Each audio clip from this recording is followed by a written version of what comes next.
Bueno, buenos días. Estamos acá en la segunda conferencia que realiza nuestro amigo, el jefe de cardiología, el doctor Vicente Labonia. La idea es que todos los servicios puedan llegar a hacer lo mismo, de traer gente destacada en su especialidad. Hoy estamos contentos de tener y le agradecemos al profesor, al doctor Fernando Escasuso, que nos va a hablar sobre su especialidad, como es la crioablación. Y bueno, agradecerles a ustedes y a Vicente y al doctor Escasuso. Así que simplemente, Vicente, gracias por todo. Gracias por venir y buen día a todos. Gracias por venir a este ciclo de conferencias que están dadas por los mejores cardiólogos que tenemos en la Argentina. Hoy le toca a un amigo, Fernando Escasuso, que es el jefe de electrofisiología invasiva del Instituto Cardiovascular Buenos Aires. También estuvo como en el servicio de cardiología del Hospital Argerich, estuvo en la división de electrofisiología, estuvo en los primeros trasplantes que se hicieron, estuvo en el equipo de trasplante del Argerich, también en marcapasos, es decir, tiene una amplia experiencia y especialmente hoy vamos a hablar de algo nuevo que no todos conocen los resultados y como es una nueva técnica que puede llegar a estar en el gobierno de la ciudad, nos adelantamos un poquito a contarles qué es este nuevo método, cuándo se debe hacer, porque hoy vamos a hablar específicamente de la fibrilación auricular, que es una arritmia que es muy frecuente tanto en consultorios externos como en la guardia, en internación, y tenemos que saber cuándo mandamos a hacer una crioablación, cuándo mandamos a realizar una ablación por radiofrecuencia, todo ese tipo de cosas. Fernando nos va un poco a resolver el tema.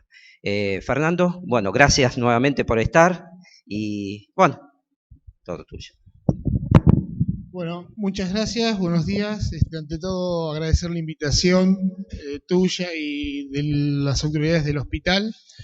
Y bueno, no es la primera vez que estoy en este hospital, hace más de 30 o 35 años tuve mi primera sutura acá en La Guardia, así que soy un paciente también del hospital. Bueno, me encanta el proyecto, me gusta la idea y creo que vamos a hacerlo lo más útil y didáctico posible.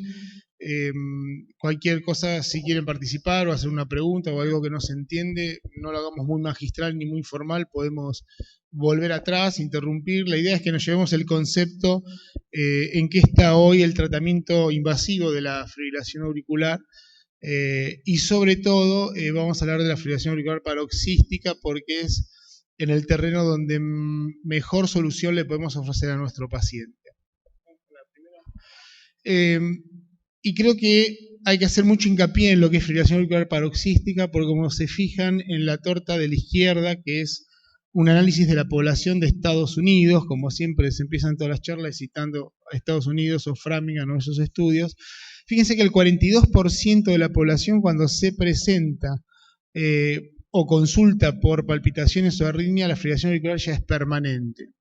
¿Cuál sería la definición de fibrilación auricular permanente? Es aquella que tiene más de un año de duración o es de tiempo indeterminado, que en el momento de la consulta no podemos precisar el mes o el día en que el paciente empezó con su arritmia. Y como les dije al principio, como va a ser fibrilación auricular paroxística, donde mejores resultados podemos tener para nuestro paciente, es lamentable que el 42% de los pacientes ya les tengamos que decir que está fuera de la opción del tratamiento. Esto es porque no se ha preconizado en el diagnóstico o no se ha insistido en el control del ritmo o no se ha indicado oportunamente hoy en día el procedimiento de la ablación. Y vuelvo a insistir, estamos hablando de Estados Unidos, que generalmente son referentes en temas médicos, sin embargo, llegan tarde para el tratamiento de la fibrilación auricular. Y fíjense que el resto, que quiere decir Europa, básicamente, el 27% tiene fibrilación auricular permanente y el 30% es paroxístico. Y creo que este es un concepto muy importante. Cuanto antes tratemos la fibrilación auricular, mejores resultados podemos tener con nuestro paciente en mantenimiento del ritmo sinusal, y vamos a ver también por qué es bueno mantener el ritmo sinusal. Incluso si analizamos la población que nos consulta por la patología que es referida, vamos a ver que la presencia de fibrilación auricular no distingue muy bien siempre y cuando se trate de cardiopatía. Es así que si tenemos pacientes que son hipertensos o que tienen hipertrofia ventricular izquierda o han tenido episodios de insuficiencia cardíaca, la prevalencia y la forma clínica básicamente no cambia mucho, con lo cual el concepto que podemos acuñar es que la fibrilación auricular y la cardiopatía van de la mano. Y este es un estudio que creo que es muy importante. La mayoría de los cardiólogos al menos lo citamos en todas nuestras charlas y nuestras conferencias, que es el AFFIRM, que es un trabajo que quiso evaluar si en los pacientes con fibrilación auricular mantener el ritmo sinusal o controlar solamente la frecuencia de la fibrilación auricular, es decir, tener una fibrilación auricular pero demorada respuesta, es igual o qué estrategia es la mejor. Para controlar el ritmo sinusal se usó antiarrítmicos y para el control de la frecuencia de la arritmia, si deseamos no cardiovertirlos, por ejemplo, se usaba el beta bloqueante. Se hizo un seguimiento y fíjense que las curvas de endpoint duros como es mortalidad o hospitalización no dio diferente, o sea, el control del ritmo o el control de la frecuencia básicamente eran igual. Entonces uno decía, bueno, ¿para qué estamos haciendo todo este lío de cardiovertirlos, de anticoagularlos, de ver si hay recurrencia, de rotar antiarrítmicos, si al final la evolución de los pacientes son iguales? Pero cuando uno analiza los factores predictivos independientes que están en el cuadro de la izquierda, cuando uno analiza los pacientes que estuvieron en ritmo sinusal, el 47% de la mortalidad se vio disminuida. O sea que el ritmo sinusal parece ser bueno y beneficioso para el paciente. Pero si analizamos esos mismos pacientes y vemos que tomaban drogas antiarrítmicas, aumentó su mortalidad en un 49%. Entonces, el 47% que disminuía el ritmo sinusal lo agregaba el antiarrítmico, por eso que el efecto de entre ritmo sinusal o fibrilación auricular finalmente no demostró diferencia. Y esa es la conclusión de los autores, que tener ritmo sinusal es mejor que tener fibrilación auricular, pero si este se pudiera mantener por otro mecanismo que no sea la utilización de drogas antiarrítmicas.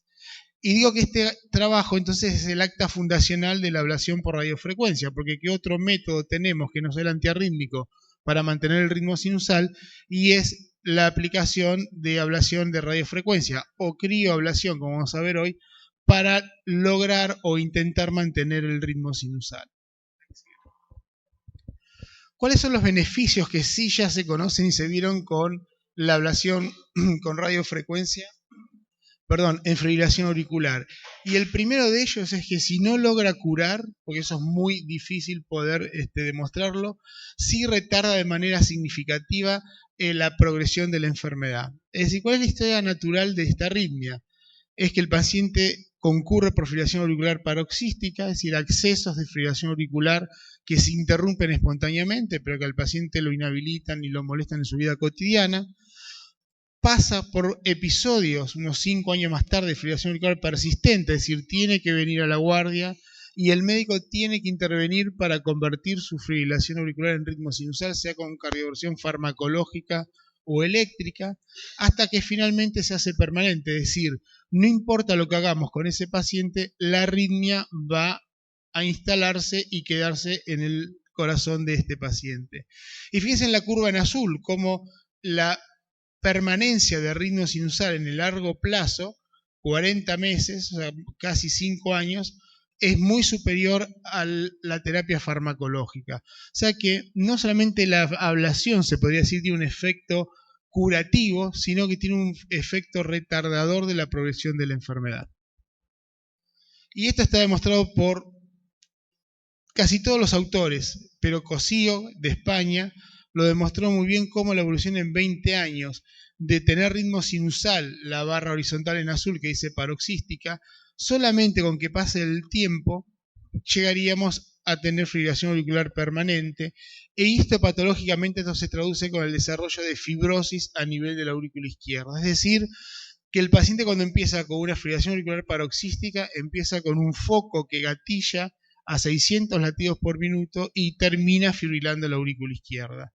Ese gatillo no es tan importante si lo tomamos 10 o 15 años después, porque la pared de la aurícula izquierda se enfermó, desarrolló fibrosis, y ya con hacer un aislamiento de las venas o del foco no alcanza porque la enfermedad ya está en el músculo de la aurícula izquierda. Y de nuevo, otro concepto que viene a confirmar o afirmar que la precocidad en el tratamiento de la fibrilación auricular es de suma importancia. Yo aprendí con mis maestros diciéndome que la fibrilación auricular era una arritmia benigna, que traba muchos síntomas al paciente, y escuché en más de una guardia de unidad coronaria cuando hacíamos la recorrida de que cuando este paciente se terminará por fibrilar de manera crónica, así no viene más con cada uno de los episodios de fibrilación auricular que tiene, porque el cambio del ritmo el paciente lo percibe, desarrolla síntomas de lo más variados y entonces concurre. Fíjense, sin embargo, los estudios de Framingham, de que nadie puede dudar de sus resultados y de su seriedad, demuestra que aumenta 3.5 veces la muerte si se trata de mujeres y 2.4 veces si se trata de hombres. Con lo cual, ya no podemos decir más que la fibrilación auricular es una arritmia benigna porque comporta un valor pronóstico en la sobrevida del paciente. La que sigue. Entonces, ¿cuál es el objetivo, ahora sí, hablando de la ablación de la fibrilación auricular, para evitar todos estos fenómenos desde la fisiopatología que hacemos hoy en la actualidad para lograr controlar la fibrilación auricular? Básicamente lo que hacemos es ir a buscar estos gatillos que les nombraba hace un momento, que son focos, un grupo de células que adquieren automatismo anormal aumentado y empiezan a descargar de manera sincrónica a una frecuencia de 600 o 700 latidos por minuto. Si uno toma la frecuencia auricular de la fibrilación auricular, es esta que les acabo de decir. Gracias a los mecanismos de protección en el corazón, sobre todo el nódulo B, con su fenómeno de Wenckebach, 6 latidos no pasan y 1 es el que pasa o desciende al ventrículo, por lo cual, en general, las fibrilaciones auriculares están entre 100 y 120 latidos, pero quiere decir que la aurícula está a 600 o 700 latidos.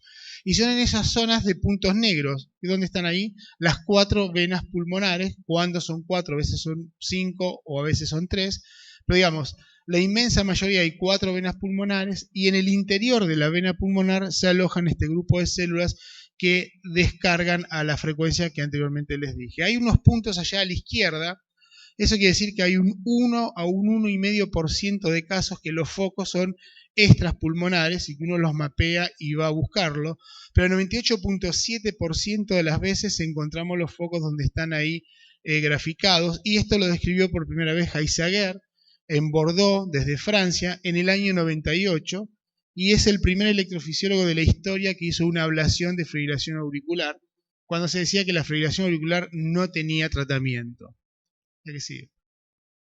Y ahí está la anatomía patológica. Eso es una visión en microscópico de por qué estas células con automatismo normal aumentado se alojan en los ostium de las venas pulmonares. Son lengüetas de músculo liso que unen la vena pulmonar con el endocardio de la aurícula izquierda.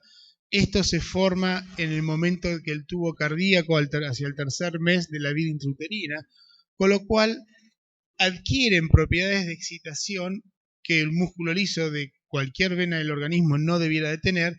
Esta los adquieren.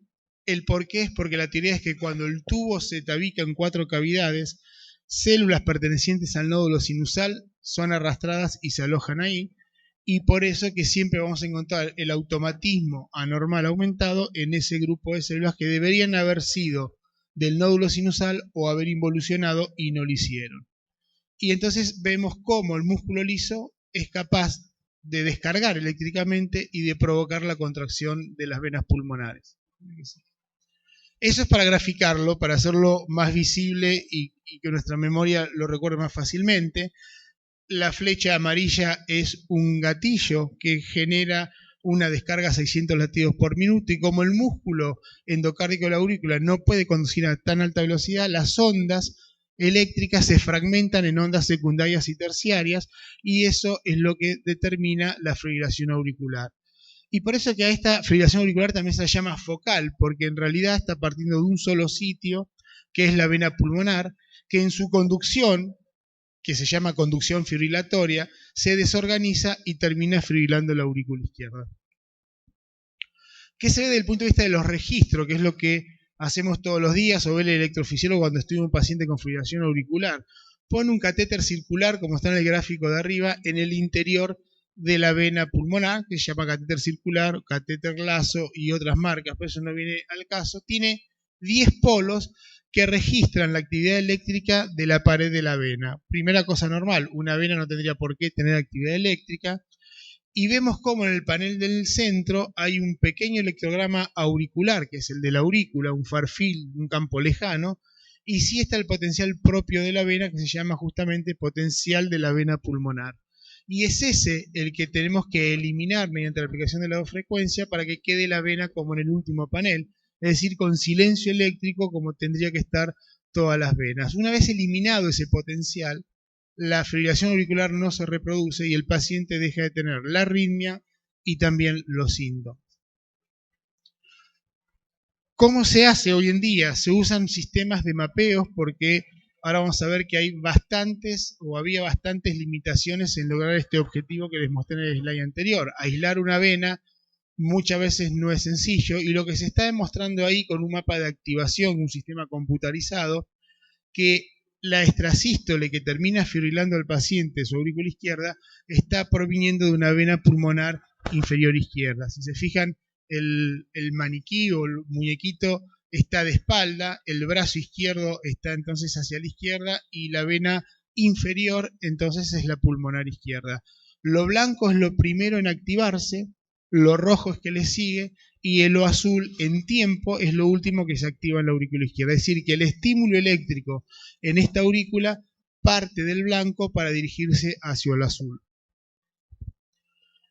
Y como decíamos al principio, no teníamos sistemas de mapeos, entonces hacíamos venografía por contraste, y esto que les muestro acá es un caso hecho ya en el 2003, y era una de las primeras limitaciones que estábamos aprendiendo a ver, que eran las alteraciones anatómicas. Eso, como ven ahí, es un tronco común de una vena izquierda, es una vena superior e inferior que se fusionaron en un tronco común, lo que da un gran ostium y entonces la dificultad de llegar con el catéter para hacer el aislamiento.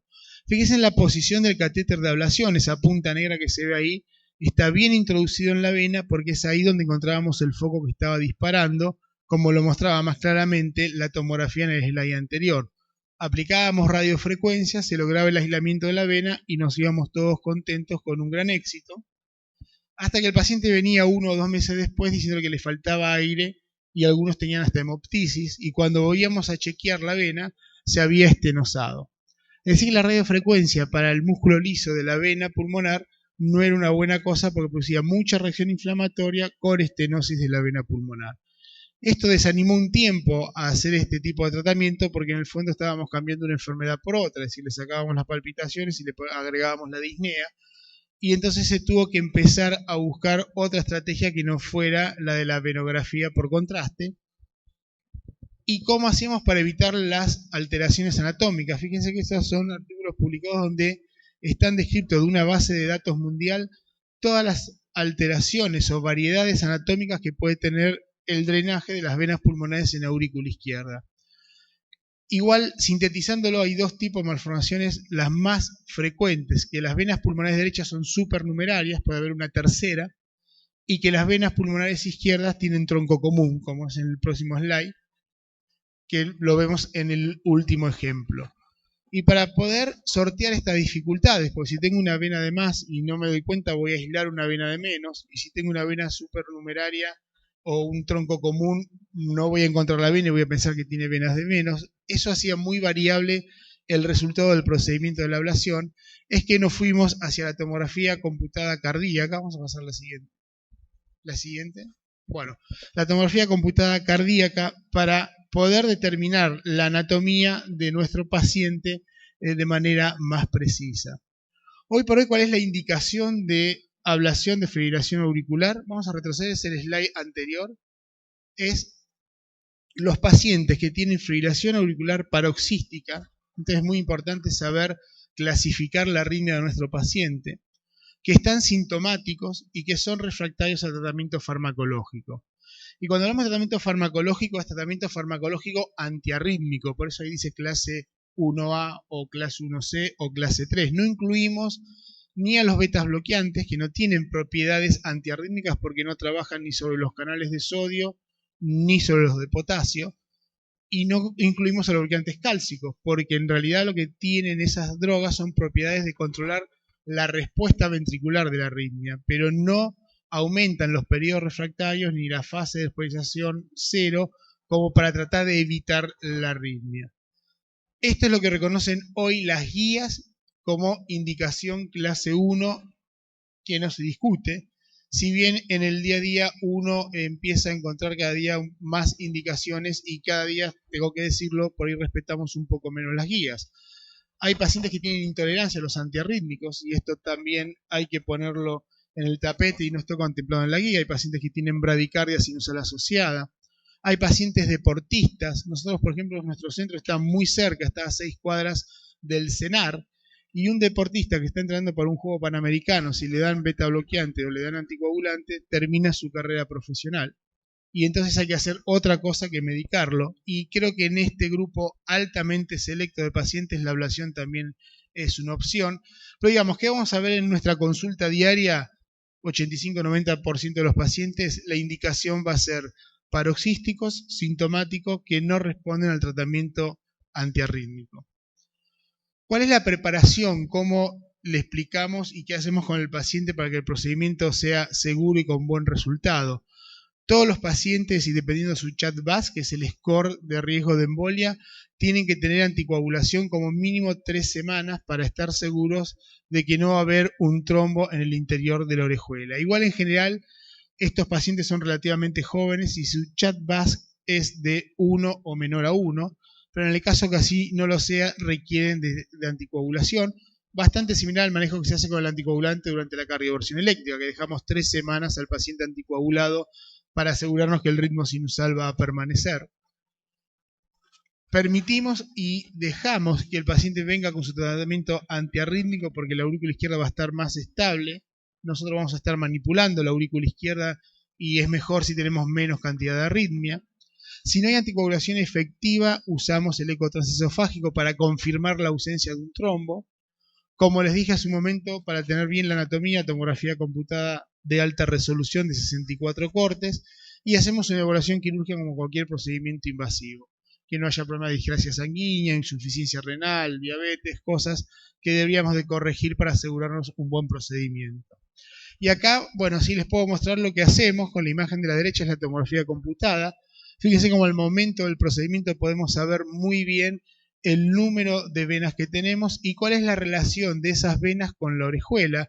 Eso que asoma allá arriba como si fuera un gorro frigio es la orejuela izquierda y es una estructura que hay que respetar mucho porque es frágil y se puede perforar fácilmente, y lo que tenemos que tratar nosotros está por detrás de la orejuela, que es la vena pulmonar. Y fíjense que esa es la reconstrucción tridimensional o la geometría que hacemos al momento de la ablación, que no es muy parecida a la tomografía, le falta definición, le falta agudeza, por lo cual en un primer momento empezamos a hacerlo con fusión.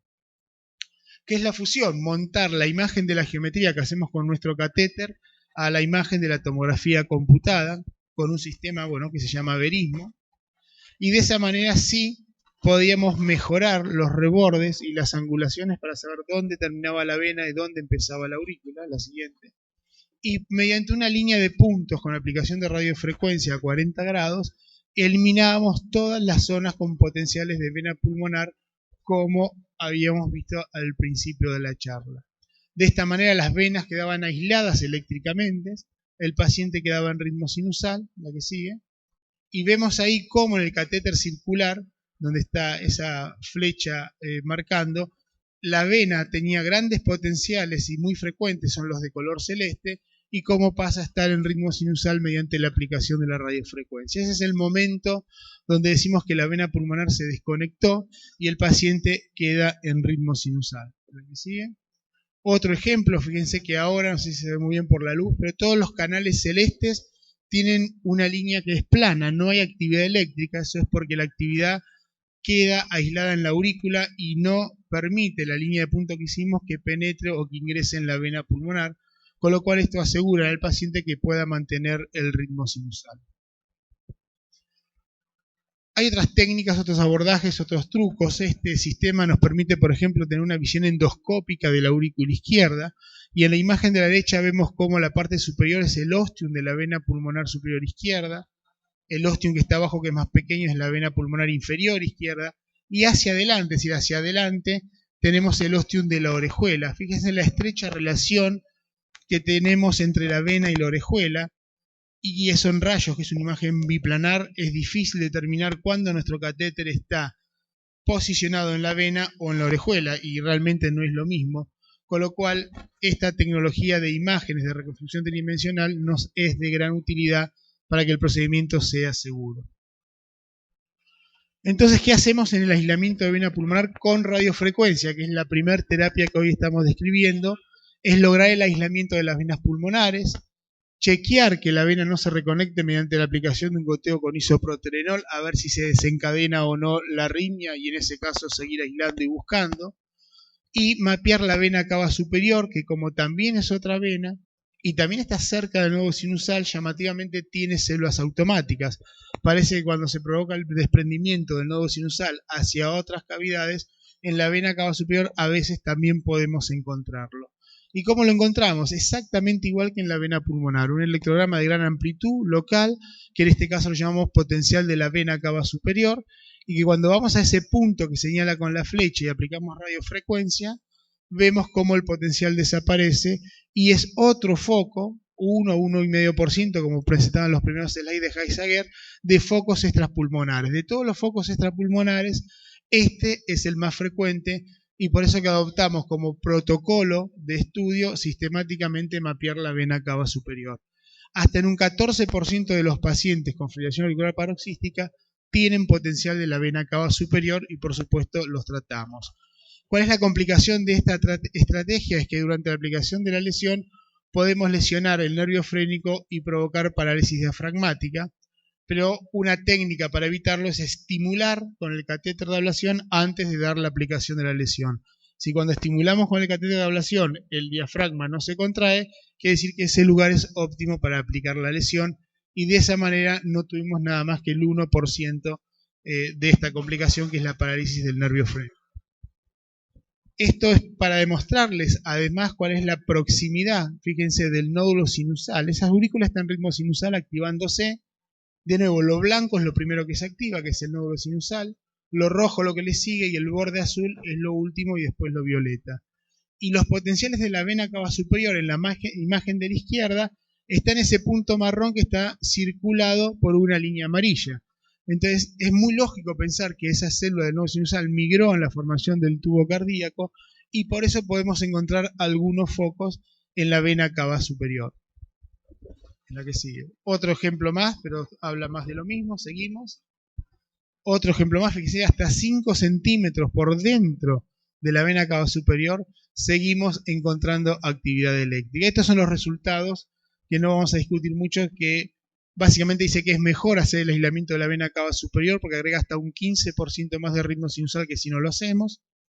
Y estos son nuestros resultados hasta la casuística de marzo de este año. Tuvimos 902 casos, donde fibrilación auricular paroxística fue el 85% de nuestra población, lo que está diciendo que somos un grupo joven y tenemos una población muy joven, donde la historia o la antigüedad de fibrilación auricular es de tan solo 6 años, donde si hay conductas activas de tratamiento, el paciente es referido precozmente para el tratamiento de la ablación de la fibrilación auricular. Y esto básicamente es hablando con nuestros colegas, reuniones de servicio, ateneos, congresos, donde se insiste de que la ablación de la fibrilación auricular es una estrategia que se puede aplicar, pero que cuanto antes se aplica es mejor. Fíjense que la tasa de utilización de antiarrítmicos son 3 antiarrítmicos, es decir, recurría con propafenona, se usaba flecainida, se pasaba sotalol o lo que era mucho peor, amiodarona, y se insistía con el tratamiento farmacológico. Esto también está estudiado y evaluado. Si un paciente fracasa con un antiarrítmico, las chances de que sea efectivo el segundo disminuye a la mitad. Entonces, si con amiodarona tenemos 70% de éxito y recurre, si usamos grupo 1C, la tasa de éxito va a ser inferior al 45%. Entonces, no vale la pena seguir esperando, probando drogas cuando el primer antiarrítmico ya fracasó. ¿Me sigue? Bueno, estos son temas técnicos del procedimiento, pero el concepto es que es un procedimiento que dura entre 2 y 3 horas, que se hace con anestesia general y que requiere de un día de internación.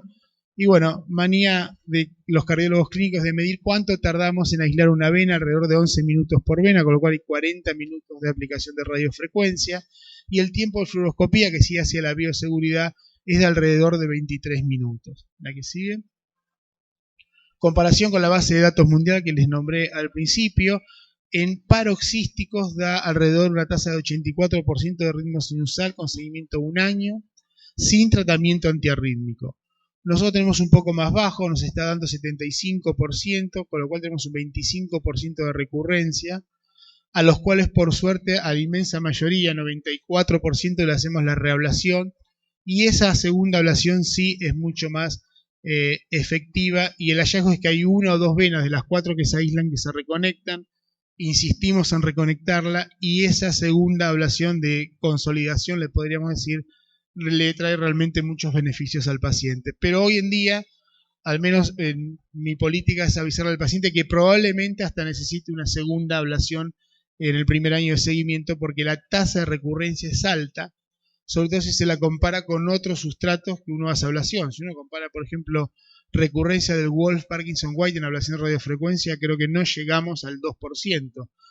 Para un electrofisiólogo hablar de un 25% de recurrencia es altísimo, y tratamos de prevenirlo al paciente para que no se deprima, no se desilusione y sepa que es parte del proceso a veces tener que tener una segunda ablación.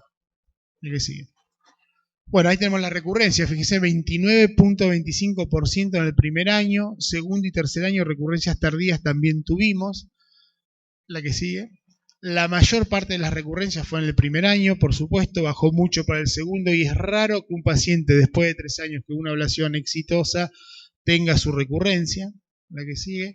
Y la mitad de los pacientes que tuvieron la recurrencia en los primeros 3 meses, que ahora le llamamos blanking period, es decir, un periodo ventana o un periodo ciego donde hay mucha inflamación, donde el paciente está cursando su posoperatorio, la aurícula está irritada, la mitad de los pacientes, 51, no recurrieron en fibrilación auricular. O sea que la recurrencia de los primeros 3 meses, también se lo explicamos al paciente, no hacemos nada, lo contenemos, vemos la evolución, y si esto le pasa a 10 pacientes, 5 van a quedar sin arritmia a 1 año de seguimiento.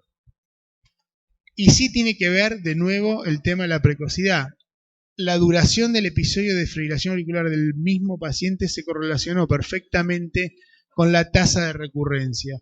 Y los pacientes que más recurrencia tuvieron son los que sus episodios de fibrilación auricular duraban más de un día, que esperaban a ver si convertía espontáneamente para saber si realmente era un paroxístico, no lo era y tenía que venir a la guardia. Mientras que si los episodios de fibrilación auricular duraban entre 1 y 12 horas, la tasa de recurrencia fue de tan solo el 12%. Es decir, cuanto más fibrilación auricular, más enfermedad de la aurícula izquierda, menos chances de tener buenos resultados con nuestro paciente. Y esto es las complicaciones. Digamos, no es que estemos contentos con las complicaciones, pero digamos, es una tasa baja para un procedimiento que es complejo. Fíjense que la mitad de nuestras complicaciones se van en taponamiento y complicaciones vasculares, que fueron los hematomas, pseudoaneurisma, y ACV tuvimos solamente 2 episodios que fueron trastornos isquémicos agudos con restitución ad integrum. Tuvimos la injuria del nervio frénico que ya se la había nombrado, y de lo que más se habla, fíjense que no tenemos ni estenosis pulmonar, ni fístula triesofágica, ni hubo casos de muerte. Y la realidad no es porque somos muy buenos. Estos resultados es porque estamos empezando, al menos en el cardiovascular, 15 años después de que empezó a describirse la técnica. Y muchas de las complicaciones que se fueron publicadas eran como las hacía en el 2003, con la venografía, con la estenosis, con la hemoptisis, donde no se sabía muy bien qué era lo que estábamos haciendo y no sabíamos bien qué era lo que teníamos que esperar. Estos resultados creo que son absolutamente normales, pero son 15 años después de iniciada la técnica por Heisaguera ya en el año 98. Y creo que cuando hoy uno habla de ablación de fibrilación auricular tiene que hablar de esto y no seguir hablando de lo que pasó hace 15 años. Es decir, hay una tasa de complicaciones de alrededor del 5% que no incluye mortalidad y es tal cual como yo se lo digo a mis pacientes. La que sigue. Una torta para graficar lo mismo. Pasamos con la siguiente, y esto por el tema de fístula, que al menos en el medio de la electrofisiología siempre se habla mucho, y es a lo que más tememos cuando hacemos una ablación de fibrilación auricular, que nuestro paciente comunique la pared posterior de la aurícula con el esófago, se contamine y haga un cuadro de sepsis, y es un cuadro que tiene una mortalidad de hasta el 50%, referida en los mejores centros del mundo. Y esto es para mostrarles por qué a veces cuando uno da radiofrecuencias, ves esa línea de punto en marrón en la imagen de la izquierda, cuál es la proximidad que tiene con la pared anterior del esófago. ¿Cuál es nuestra técnica o nuestra estrategia para evitar esta temida complicación? Reconstruir también tridimensionalmente el esófago, ponerlo en su posición y ver si es muy próximo o no. Tenemos un termómetro que mide temperatura en el interior de la luz, y nuestra política es que si el esófago está apoyado en la vena, esa vena no se aísla y se le comunica al paciente que tal o cual vena no se pudo aislar porque el riesgo era la perforación.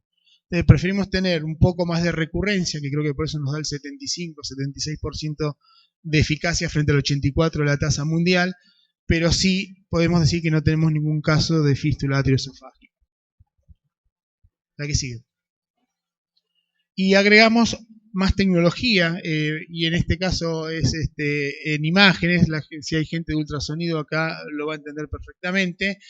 Estamos usando la ecografía intracardíaca, que es esa sonda en la imagen inferior que se ve así recto y está mirando y nos está diciendo dónde estamos con la punción transeptal, porque acuérdense que las dos complicaciones más frecuentes eran el taponamiento, que se ocurría en el momento de la punción transeptal, y las complicaciones vasculares periféricas.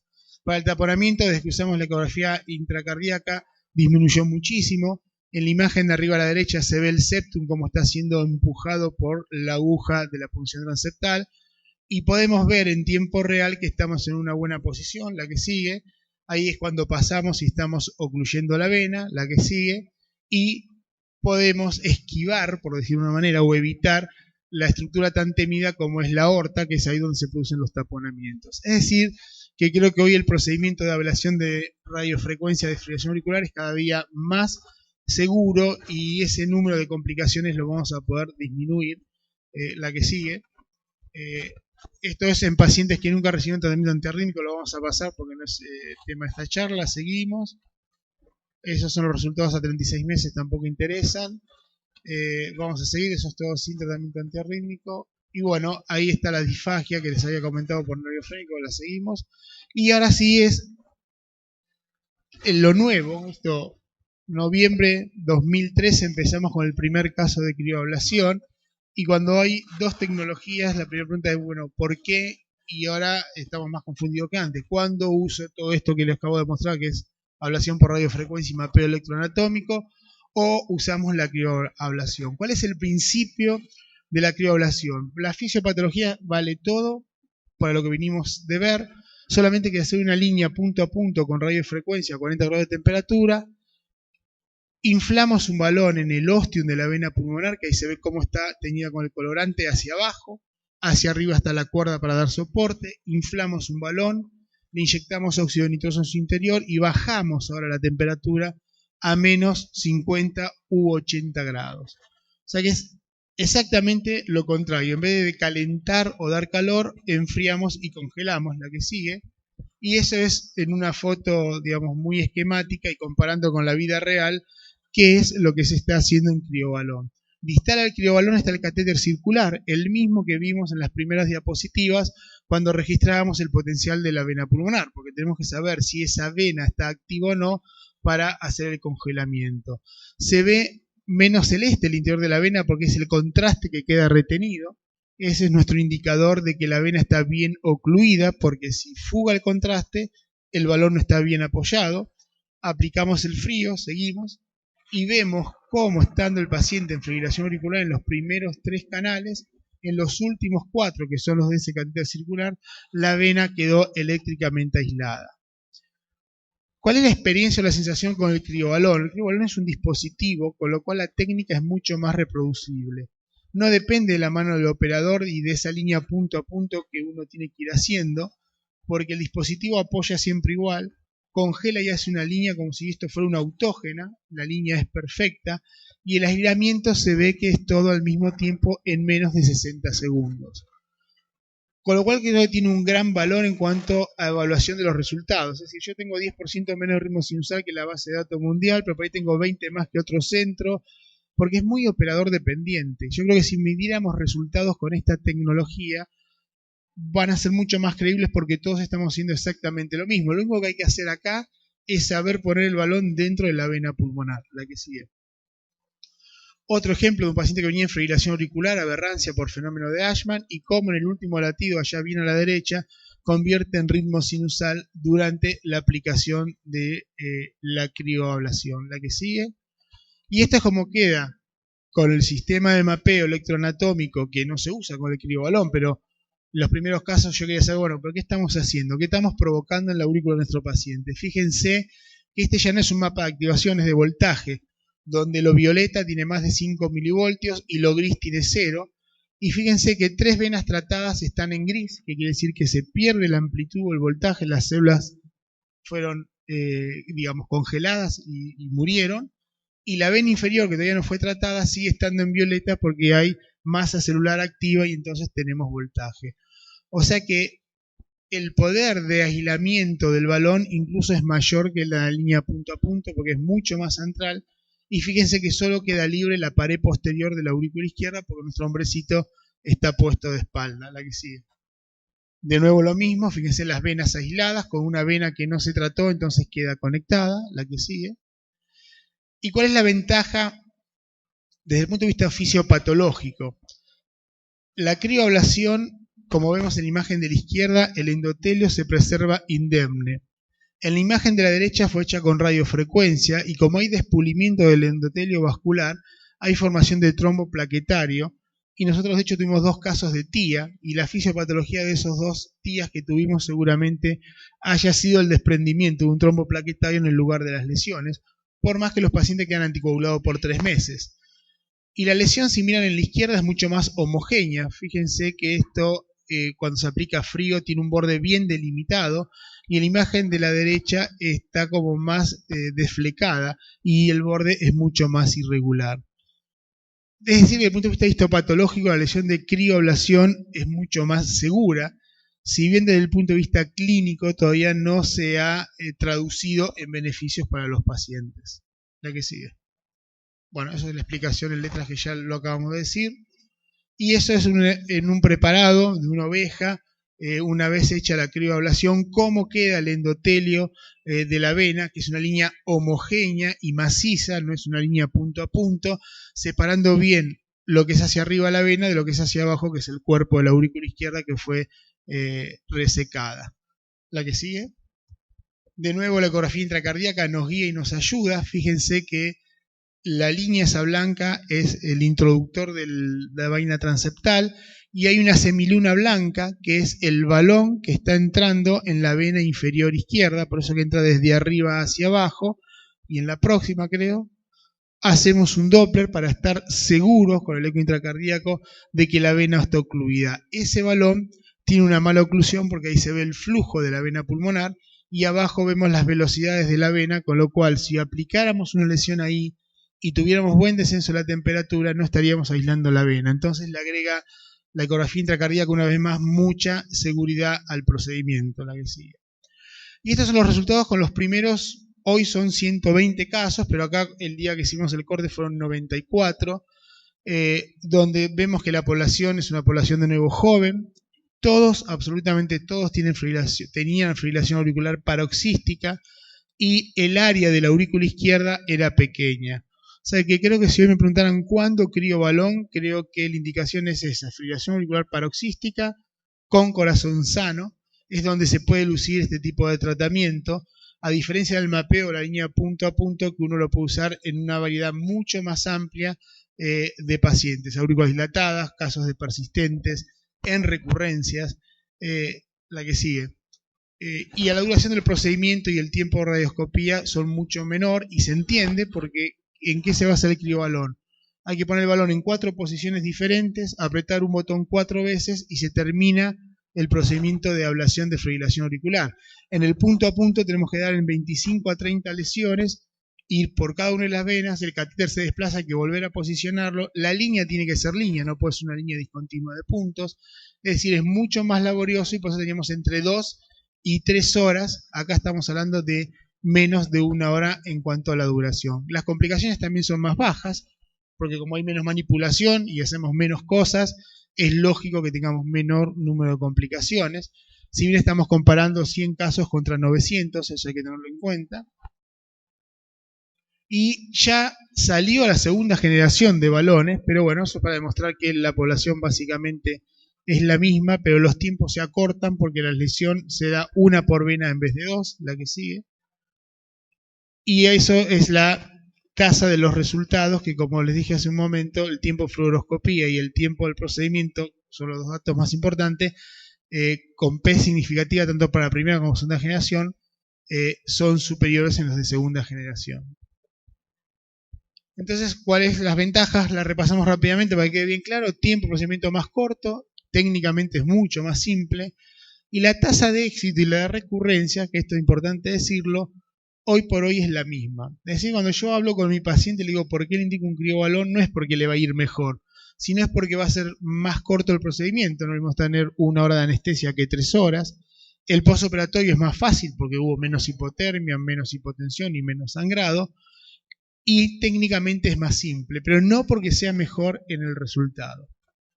La que sigue, ¿cuáles son las limitaciones? Como dijimos hace un rato, solo sirve para pacientes con fibrilación auricular paroxística y corazón sano. Las dudas es qué hacer en la reablación, si volver a hacer una crío o pasar al mapeo. Por ahora estamos haciendo mapeo porque lo que encontramos es que la reconexión es muy puntual, y tenemos casos de que con una sola lesión el paciente volvió a ritmo sinusal y se curó de su arritmia. O sea que el balón es muy bueno, pero tiene mínimos defectos. Puede ser porque el balón es circular y la vena es ovalada, entonces tanto en el vértice como en la base el balón no debe estar haciendo muy buen contacto. Es muy limitada en cuanto a las variantes anatómicas que hablábamos al principio, venas supernumerarias, ostium comunes muy grandes, el balón mide solamente 28, si tenemos un ostium común de 30 o más, el balón ingresaría mucho y eso no es bueno para la vena. Tiene una complicación mucho más frecuente que la del mapeo, que es la del parálisis del nervio frénico, que las otras no lo tiene, y claramente, por lo que dije antes, no está indicado ni en fibrilación auricular persistente, ni en fibrilaciones auriculares permanentes, que son las que tienen más de 1 año, porque hasta el momento no hay ningún trabajo que lo demuestre. ¿Cuál va a ser la realidad de cuándo usar mapeo o cuándo usar criobalón? La siguiente, en realidad están los trabajos en cursos randomizados, y el trabajo se llama Fire and Ice, es decir, fuego y hielo, donde se están comparando 2 cohortes de pacientes con fibrilación auricular paroxística, se lo está siguiendo 1 año y se va a ver tasa de resultados en cuanto a éxito y a cuanto a complicaciones. Se cree que recién para octubre del año que viene, no de este año, van a estar los preliminares, un trabajo multicéntrico europeo que está dirigido por los alemanes, el Dr. Cook, y creo que este trabajo va a ser fundamental para orientarnos incluso a los que hacemos ablación de cuándo utilizar uno o el otro, o saber cuál es mejor y en qué caso. Y creo que acá podemos terminar porque este ya es otro tema y es otra exposición, y me parece que los puntos más importantes de fibrilación auricular y ablación los hemos tratado en profundidad. Gracias.